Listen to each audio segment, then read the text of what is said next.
Tu t'es déjà demandé ce qui t'attend en fac de droit? Ce qui se cache derrière le terme CPGE? Ou ce que c'était que d'être intermittent du spectacle? Eh bien, tu n'es pas le seul. Et pour répondre à ces questions, Ambition Campus a créé Trace ta route, le podcast qui t'aide à trouver ton orientation. À chaque épisode, étudiants ou jeunes professionnels racontent leur parcours et décryptent une filière, un métier.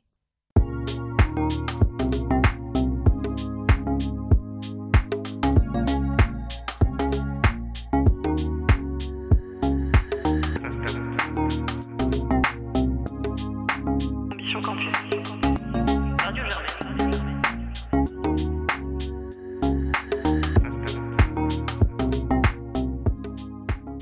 Aujourd'hui, Sana et Nicolas vont parler de leur expérience en classe préparatoire avec Mathilde et Ménad. Je m'appelle Nicolas, j'ai eu mon bac en 2010. Je suis entré en classe préparatoire à IPSUP, qui est une prépa privée, donc en 2010. J'ai passé mes concours une première fois en 2012, je les ai ratés. Je les ai repassés en 2013. Là, j'ai intégré HEC, école dans laquelle je suis resté jusqu'en 2018. Et depuis, je suis en CDI. Alors, Sana, j'ai eu mon bac en 2012. Je suis restée 3 ans en classe préparatoire littéraire. Après, j'ai passé le concours pour entrer à Sciences Po en master. Et après mon master à Sciences Po, j'ai fait 1 an à l'étranger au Liban et j'ai refait un master d'arabe.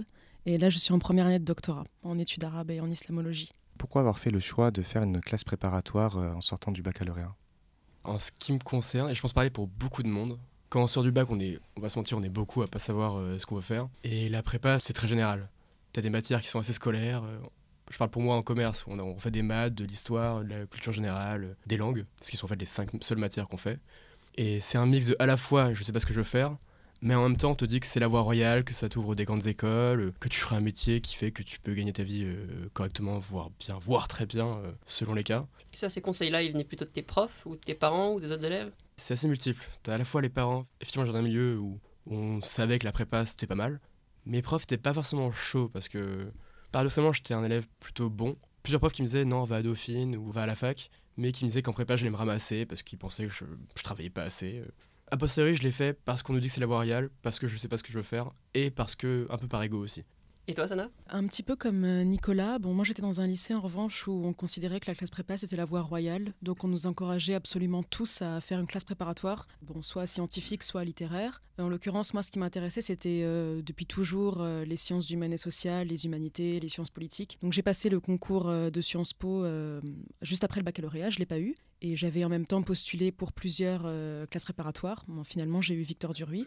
Donc j'y suis allée parce que voilà, c'était ce vers quoi on nous orientait dans mon lycée. Je ne savais pas exactement dans quelle voie je voulais m'orienter, mais j'hésitais entre un parcours littéraire et justement plus orienté vers les sciences politiques. Donc je me disais que la classe préparatoire me laisserait le temps de faire mon choix, un peu comme disait Nicolas, et que c'était des années pendant lesquelles j'allais quand même beaucoup mûrir et prendre le temps de faire le point sur ce qui m'intéressait profondément. Est-ce que c'est un choix qu'ont fait uniquement les bons élèves dans vos lycées? Est-ce que vous voyez des élèves qui étaient moyens par rapport aux notes, qui se dirigeaient quand même vers les prépas? Il me semble que ceux qui allaient en prépa, effectivement, étaient déjà des bons élèves. Après, tous ceux qui étaient bons n'allaient pas en prépa par défaut. Est-ce que vous voyez une différence entre le niveau des élèves au lycée et la réussite en prépa? Ceux qui étaient avec moi en prépa étaient plutôt bons par défaut parce que j'étais dans une prépa privée qui était assez sélecte. Donc ils prennent des élèves qui sont pas excellents mais qui sont bons. Parce que les mecs qui sont excellents, ils vont à Henri IV, ils vont à Louis le Grand. Moi j'étais à IPSUP, donc ceux qui vont à IPSUP, c'est ceux qui ont besoin de se rassurer, on va pas se mentir.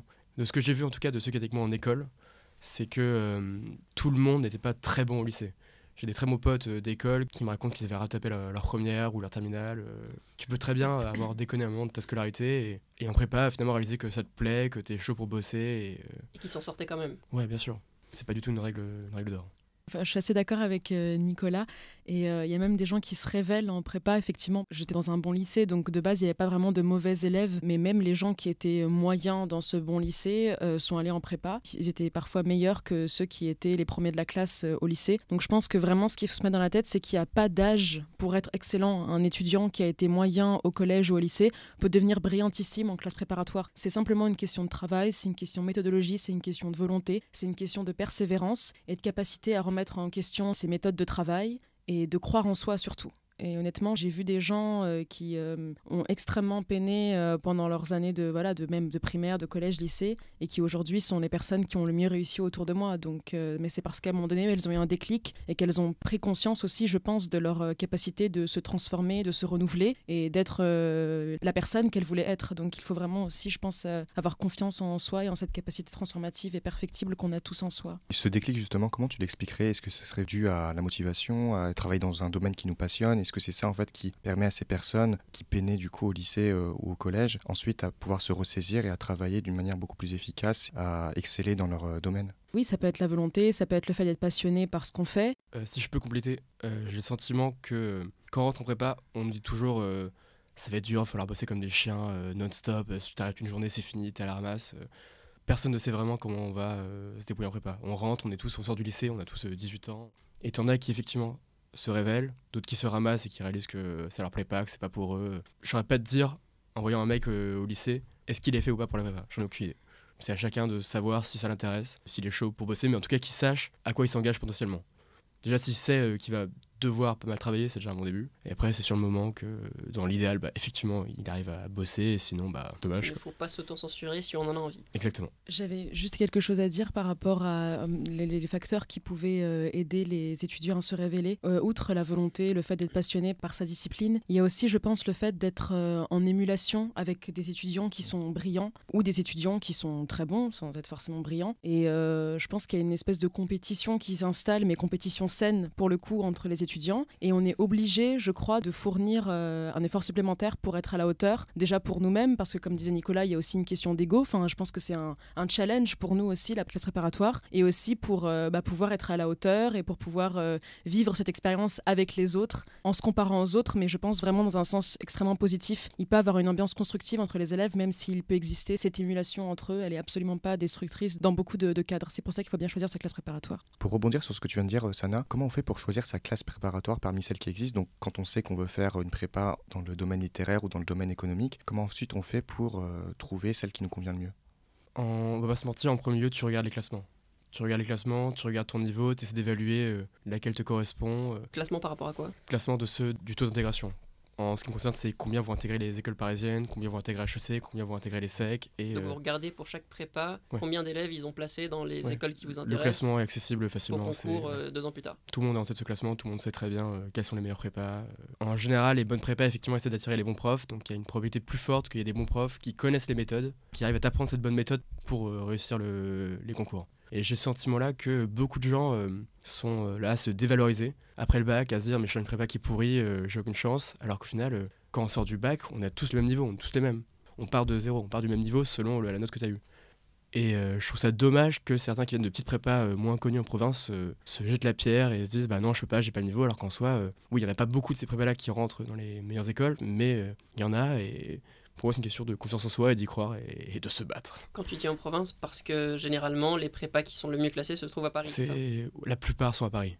D'autres très bonnes qui seront à Lyon ou à Douai, mais en général, on va pas se mentir, elles sont à Paris. Moi, je suis complètement d'accord avec ce qu'a dit Nicolas. Il faut effectivement regarder le classement des meilleures écoles. Si on peut avoir Henri IV et Louis le Grand, c'est ce qu'il faut viser. Après, si on les a pas et qu'on hésite entre, par exemple, une prépa qui est classée 5e et une autre qui est classée 6e, je pense que ce qui est important, c'est par exemple, de regarder ce qui est le mieux pour nous en fonction de nos points faibles et de nos points forts. Il y a des prépas dans lesquelles ce sont les élèves qui font le niveau, et d'autres dans lesquels ce sont les profs qui font le niveau, comme disait Nicolas. Pour moi, de mon humble expérience, j'ai remarqué que les deux ne vont pas toujours ensemble. Donc il y a certaines prépas qui sont bien classées, mais dans lesquelles on n'a pas vraiment de suivi, on ne nous apprend pas vraiment à changer notre méthodologie. Voilà, on nous dit, vous vous autonomisez, vous travaillez de votre côté et c'est vous qui essayez de comprendre en fait comment vous pouvez vous améliorer. Alors dans des prépas qui sont un peu moins bien classées parfois, les professeurs sont justement plus vigilants et plus disponibles pour les élèves et j'ai trouvé qu'ils pouvaient parfois être de meilleurs conseils pour nous aider en fait justement à nous améliorer, à nous perfectionner. Donc il faut aussi regarder ça. Si vous sentez que vous avez une nature, vous avez besoin peut-être qu'on vous épaule pour comprendre exactement comment changer sa méthode de travail et comment être le plus efficace possible. Choisissez peut-être une prépa dans laquelle vous savez que les professeurs pourront vous accorder ce bienfait-là. Mais si vous sentez que vous êtes des personnes très indépendantes et que vous n'avez pas besoin de l'aide de vos professeurs, alors visez les prépas dans lesquelles vous savez que les élèves sont plus ou moins indépendants. Et comment vous le savez ? Honnêtement, c'est par l'expérience et au bouche à oreille en fait. Victor Duruy, par exemple, c'est une prépa qui est très bien classée, mais il m'a fallu 1 an pour comprendre que les professeurs étaient pas vraiment encourageants, parfois assez cassants. Quand on a une personnalité où on n'arrive pas trop à avancer quand on se fait casser. C'est bien dans la classe préparatoire où les professeurs sont plus positifs, plus bienveillants, parce qu'on se sent davantage porté. Donc moi, c'est juste par rapport à l'expérience que j'ai su ça, et aussi parce que j'étais entourée d'amis qui étaient dans des classes préparatoires à Chaptal, la Canale, etc. Donc c'était en discutant avec elles que je commençais à comprendre comment ça fonctionnait dans chacune d'entre elles. La Canale, je sais que les professeurs sont plus disponibles qu'à Victor Duruy, par exemple, de ce que j'ai pu entendre. Tout ça, c'est des noms de lycées, parce que ça se passe dans Oui, des lycées. oui, c'est ça, exactement. Donc voilà, je pense qu'il faut essayer de se renseigner. Je pense qu'il y a aussi des forums sur Internet où les étudiants doivent échanger. Sur ta question de comment on sait si telle prépa est faite pour nous ou pas, sur comment sont les profs, c'est pas simple. Moi, j'ai pas fait ce travail de recherche, je me suis vraiment fié au classement et vite fait au retour que tu peux avoir, mais effectivement, le mieux, ce serait connaître des gens qui sont allés dans telle ou telle prépa, qui recommandent, qui disent la prof là-bas sont bien, tel prof lui est bien, lui est peut-être moins bien. C'est pas simple, et t'as des très bonnes prépas ou des bonnes prépas. Une année, les profs sont bien, t'auras des bons retours, l'année d'après, ils ont recruté des nouveaux mecs, t'auras un nouveau prof de maths, et puis d'un coup, la prépa s'écroule et tout le monde va dire non. J'ai une question naïve, mais est-ce que l'endroit où vous allez faire votre prépa compte? Est-ce que vous n'avez pas intérêt à choisir un lycée qui est pas loin de chez vous? Moi, j'avais le choix entre soit IPSUP qui était en plein centre à Hôtel de Ville, quartier très sympa d'ailleurs. À l'époque, je connaissais très mal Paris, donc c'était parfait. Soit d'autres prépas plus dans le 16e. Et c'est vrai que niveau transport, c'est tout con, mais ça a un peu joué aussi. Savoir que c'était plus simple d'aller dans le centre, c'était direct. Je suis assez d'accord. Moi, j'ai déménagé d'ailleurs les 2 premières années de prépa où j'étais à Victor Duruy pour être plus proche de la classe préparatoire, parce que je ne me voyais pas faire 2 heures de trajet par jour. C'était impossible. En classe préparatoire, il faut vraiment adopter un mode de vie spartiate, donc on ne peut pas se permettre de perdre 2 heures sur les trajets. Après, il ne faut pas non plus que les élèves s'autocensurent. S'ils voient qu'ils sont pris dans une très très bonne classe préparatoire qui est un peu loin de chez eux, il faut qu'ils essaient de trouver des gens pour les héberger éventuellement. Voilà, penser un peu à toutes les solutions. Peut-être prendre un prêt, si certains osent se lancer dans ça. Ça peut vraiment aider aussi les prêts, sur 5 ans, 6 ans, 7 ans. Alors du coup, on va passer à votre arrivée en prépa et peut-être vous laisser décrire comment s'organise la prépa, comment ça se passe, quel est le rythme, quelles sont les grandes étapes de la semaine et de l'année. Les horaires pendant 3 ans, puisque j'ai QB, c'était QB, c'est... donc j'ai raté la première fois les concours, donc au bout de 2 ans on passe les concours, je l'ai raté, donc j'ai repassé. QB, c'est 3e année. Pendant ces 3 ans de prépa, les horaires, ça reste du 8h, 18h tous les jours, en tout cas dans ma prépa, avec 2 heures de pause déj au milieu. C'est toujours 4 heures de cours le matin, d'un cours, par exemple 4 heures de maths, 4 heures d'histoire l'après-midi, le lendemain ça sera peut-être 4 heures de philo, 4 heures de langue, mercredi ce sera à nouveau 4 heures de maths, puis 4 heures de philo. Et c'est assez intense pendant le cours, on écrit non-stop, le prof de maths écrit son cours au tableau, t'écris en même temps, t'essaies d'écrire vachement vite parce qu'après il efface ce qu'il a écrit au début. En cours d'histoire, le mec parle, donc tu tapes sur l'ordi, j'ai appris à taper très vite sur l'ordi en prépa. Du coup, ça fonctionne un peu en mode cours magistral, c'est ça Ouais, ça dépend des cours. Maths, c'est ça, le mec écrit son cours, on va corriger quelques exos éventuellement. Cours d'histoire, le mec parle et tu prends le plus de notes possible. Tout n'est pas forcément important, mais tu prends le plus possible. Culture G après pareil, langue c'est plus détente. Donc c'est ça toutes les semaines, dans ma prépa en tout cas. Tous les lundis, concours blanc. En classe préparatoire, c'est aussi extrêmement intense. Je pense qu'il y a peut-être plus de matières que en prépa maths de ce que je comprends. En littéraire. Oui. Ouais, okay. On a histoire, géographie, philosophie, lettres, la spécialité que vous choisissez. On peut aussi prendre une langue vivante, donc, ou 2, une LV1 et une LV2, et aussi des langues anciennes, donc latin et grec ou latin ou grec. On a aussi des cours tous les jours, toute la journée. Il faut être concentré du début à la fin. Ça dépend de la pédagogie du professeur. Parfois, les cours étaient plus magistraux que d'autres. Ça dépend vraiment. Au niveau des horaires, c'était la même organisation que... Alors, c'est pas forcément 4 heures le matin. Non, c'était pas forcément ça. Mais en tout cas, ça pouvait être 3 heures le matin, 4 heures l'après-midi, 2 heures le matin, 4 heures l'après-midi. Bon, grosso modo, on avait quand même cours toute la journée. Donc, il faut compter qu'on sort. Il est 16h, 17h, parfois 18h. On compte surtout sur le soir pour étudier. Pause café au bout de 2 heures en général. Voilà, exactement. Pause déjeuner 1 heure en général. Parfois une pause entre les cours, mais pas toujours. Sinon, pour les examens, nous, c'était pas des examens toutes les semaines. Ça pouvait être une fois toutes les 2 semaines, une fois toutes les 3 semaines, ou parfois tous les examens étaient réunis en 1 semaine. Sinon, on avait aussi beaucoup de devoirs à faire à la maison, beaucoup de dissertations, de commentaires. On avait parfois 2 semaines, 3 semaines, parfois 1 mois pour les rendre. Ça dépendait des matières. Et enfin, l'école. Donc ça, c'était les examens oraux qu'on avait. Donc de mémoire, on avait très peu de temps pour préparer un texte qu'on nous donnait. Donc par exemple, on vous donne un poème, vous avez 20 minutes pour le préparer et ensuite 10 minutes pour le présenter. Donc c'était des exercices de rapidité et il fallait savoir organiser ses idées très rapidement et extraire du texte les idées principales. Ça, c'est le format que vous avez au concours également. Oui. Peut-être le temps va varier. En prépa, on aura souvent moins de temps à préparer. En gros, je fais un exemple, je sais pas, en histoire, le sujet, ça peut être un sujet qui m'a marqué parce que je me suis bien chié dessus, c'était les fleuves en Europe. Un sujet que je n'avais pas préparé parce que c'était dans aucun des cours que le prof nous avait fait faire, donc c'était pas très cool de sa part. J'avais 10 minutes pour préparer. Et après, pendant 10 minutes, le restituer et tenir les 10 minutes. Donc pas faire moins, pas trop dépasser. Et à la fin, t'as un question-réponse du prof qui sera plus ou moins exigeant ou tolérant selon si t'as trouvé bon ou pas. Dans tous les cas, même si on se foire, c'est pas grave. Enfin, le but, c'est de s'améliorer, qui te montre ce qui va pas dans ta façon de penser, ta façon de structurer ta pensée. Il y a des moments où tu sors de là, t'as le seum. Parce que tu sors de là, t'as beaucoup bossé et t'es pas récompensé pour le travail que t'as fourni, c'est pas grave. T'auras une note pas ouf, bon bah... Mais il faut pas se prendre la tête en disant j'ai raté, je suis nul. Et les notes, justement, j'ai l'impression que vous êtes noté tout le temps, en fait. Oui, le fait qu'on ait des examens assez réguliers, pour moi chaque semaine, qu'on ait des concours blancs tous les trimestres, qu'on avait 2 euros blancs chaque semaine, toujours de matières différentes, tu auras par exemple anglais, histoire, la semaine après philo et maths. Le but c'est à la fois de te faire bosser sur les derniers cours des dernières semaines, et en même temps que tu prépares effectivement aux vrais écrits et aux vrais oraux. Et c'est vrai qu'on s'attend à des notes plus mauvaises qu'au lycée et qu'elles sont plus basses. On le sait, on arrive en prépa, on a des notes clairement plus pourries. Mais après, le mythe de je suis à 5 sur 20 toute l'année pendant 2-3 ans, non, c'est faux. Tu commences à 5-6 parce qu'au début tu sais rien, tu te prends un examen pas simple, mais t'es supposé t'améliorer et en général t'arrives à 9-10 assez vite. Faut pas se prendre la tête si tu les attrapes pas tout de suite. Chacun à son rythme. J'ai vu des étudiants qui étaient avec moi qui étaient vraiment pas ouf pendant 2 ans, qui ont cubé avec moi et ils ont HEC et j'étais le premier surpris parce que moi-même je croyais pas en eux et finalement ils ont bossé comme des chiens et ils sont donnés et ça a marché. Et j'ai l'impression que ça vous sert un peu d'indicateur sur à quel point est-ce que vous êtes en avance ou en retard sur votre préparation. Est-ce que vous avez vraiment cette impression-là? Est-ce que vous vous dites ah ok j'ai 8 donc je risque d'avoir telle ou telle école? Est-ce que j'ai 15 et donc du coup c'est sûr que c'est moi qui aurai les meilleures écoles? À quel point est-ce que c'est lié à votre objectif du concours?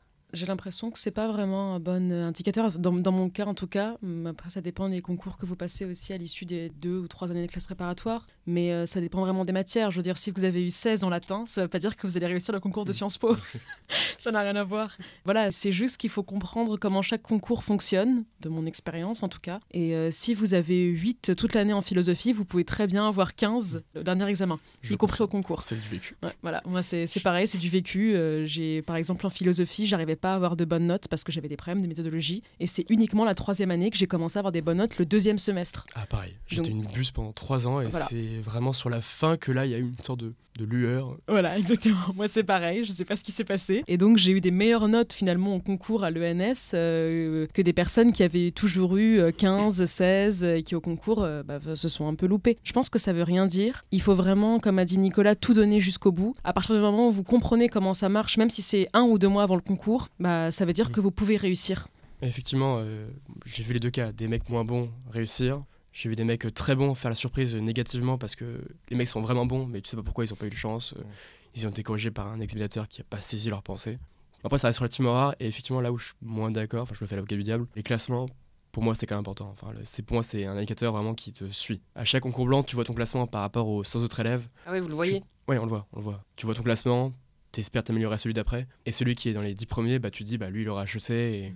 Ça et marche toi-même, comment? Il y a un classement qui est affiché Ouais, il est affiché, tu sais combien t'es, tu sais quelle est ta moyenne, et tu te situes, et forcément, comme tu connais les stats d'intégration de ta prépa, tu te situes toi-même par rapport à eux. Moi, on me dit IPSUP 50% à HEC, si dans les 50% premiers, tu te dis, moi aussi, j'espère l'avoir. Et j'y crois, et parfois à tort, parfois à raison, mais je sais qu'on se prenait tous un peu la tête par rapport à ça, parce que ça révèle quand même ton niveau. Surtout quand ça se répète, un mec qui est tout le temps bon, oui, il est bon. Et quand je te dis les surprises négatives ou positives, il y en a. Mais en général, c'est relativement cohérent. Bon, après, oui, ça, je suis d'accord. Je veux dire, c'est vrai qu'il peut y avoir des cas comme ceux que je décris avant. Mais bon, après, il y a évidemment les gens qui ont toujours été bons. En général, ils sont bons aussi au concours, hein, bien sûr. C'est ce que je voulais simplement mettre en lumière. C'était qu'il peut y avoir aussi des basculements en cours d'année. Et ça peut parfois arriver la 2e, la 3e année. C'est simplement ça qu'il faut avoir en tête. Mais effectivement, moi aussi, de ce que j'ai constaté, les gens qui étaient dans les premiers de la classe, ce sont ceux qui ont été sous-admissibles à l'ENS, par exemple, ou admissibles. Donc... Contrairement à la fac ou au lycée, j'ai l'impression que les notes comptent un peu pour du beurre en fait. Ah, c'est-à-dire que vous pouvez avoir 5 toute l'année et comment se passe le passage en fait entre la première et la 2e année? Est-ce qu'il y a une note à avoir? Est-ce qu'il y a une moyenne qui compte? Oui, dans notre classe préparatoire, c'était comme ça. Il fallait avoir une bonne moyenne pour pouvoir passer en Cagne, donc en 2e année de classe préparatoire littéraire. Sinon Sinon, on était virés. Ils écrémaient Exécuté, vraiment. tu veux dire. Exactement. C'était une atomisation individuelle. Non, il fallait avoir une très très bonne moyenne pour pouvoir rester les 2 ans avec Tordurie. J'ai vu des amis partir au bout d'1 an. C'est vrai qu'il y a aussi beaucoup de personnes qui quittent la prépa du coup en cours d'année parce qu'ils sentent que c'est pas fait pour eux et ça fait l'ambiance un peu Koh-Lanta, genre chaque semaine il y a quelqu'un qui part. Nous, c'est ce qui s'est passé. Le premier semestre, il y a peut-être 5 ou 6 élèves qui sont partis de leur plein gré. Mais c'est pas grave. Enfin, il faut pas avoir peur de commencer la classe préparatoire et d'arrêter après. Ces gens-là, ils se sont pas retrouvés sans travail. Ils se sont inscrits à l'université et ça a très bien fonctionné pour eux. Donc ça fonctionne aussi pour les gens qui font 1 an en classe préparatoire, qui restent jusqu'au bout et qui rentrent directement en L2 et n'ont pas perdu d'année. Ça, c'est très important d'avoir en tête qu'on a une équivalence pour la classe préparatoire, que si vous faites 1 an, 2 ans, 3 ans, vous avez une équivalence en fonction des années que vous aurez passées dans ce cursus-là. N'ayez pas peur d'arrêter. Si ça vous convient pas, ça vous convient pas. Mais vous ne savez pas si ça vous convient avant d'avoir essayé. Et même s'il n'y a pas d'équivalence, comme c'est le cas en commerce, ça dépend de quand t'arrêtes, c'est pas grave, c'est juste une année d'études en plus.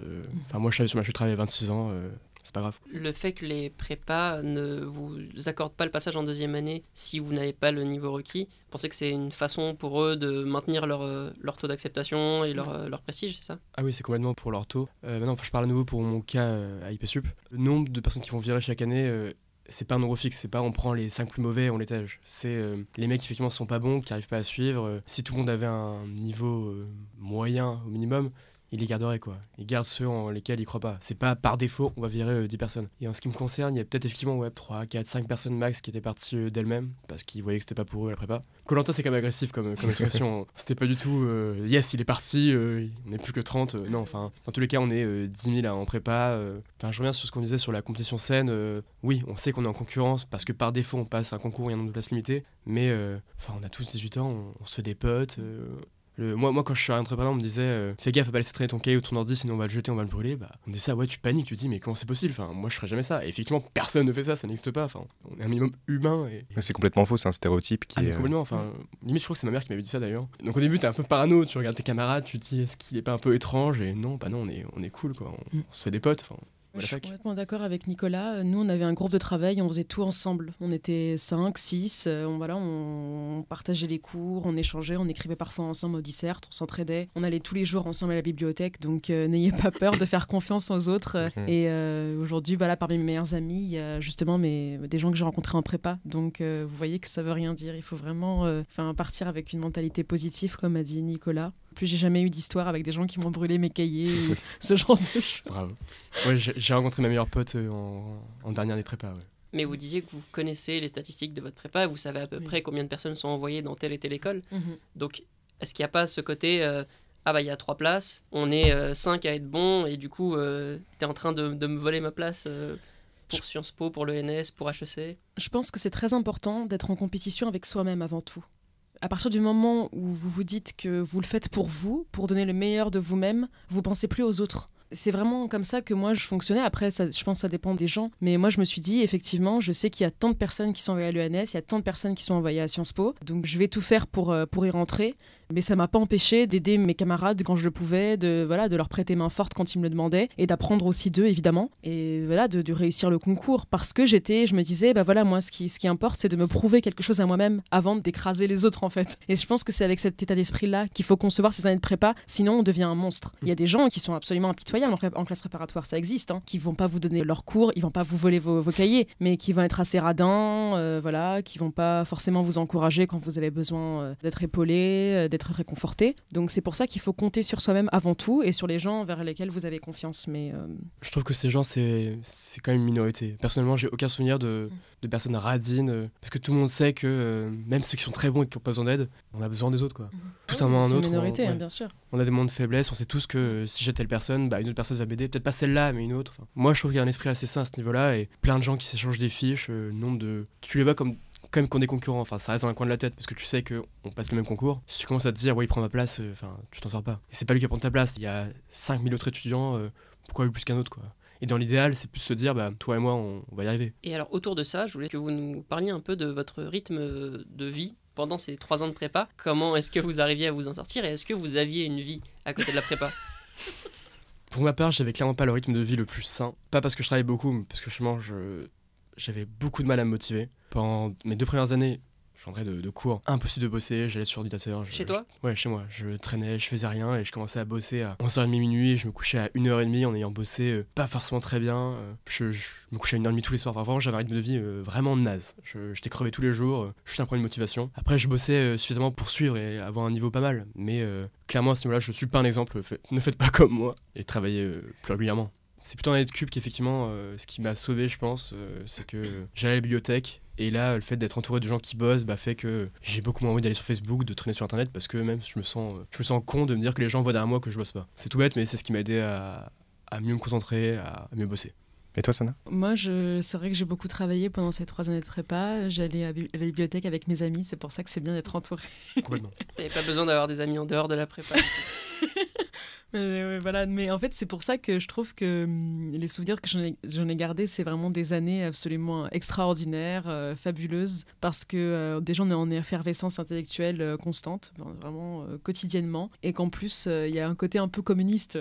Quand vous allez à la bibliothèque avec 5 personnes et que vous savez que vous travaillez tous sur les mêmes sujets, vous pouvez travailler jusqu'à 22h. Nous, parfois, on restait jusqu'à 22h à Pompidou, et ça ne nous dérangeait absolument pas. On savait qu'on était ensemble, et même quand on prenait notre pause, pendant un quart d'heure, tu échangeais avec quelqu'un, un quart d'heure, une demi-heure. Donc non, je travaillais beaucoup, et surtout la 3e année aussi, où j'avais vraiment pris un bon rythme. Après, on était tous très fatigués, mais parce qu'on est beaucoup à être insomniaques.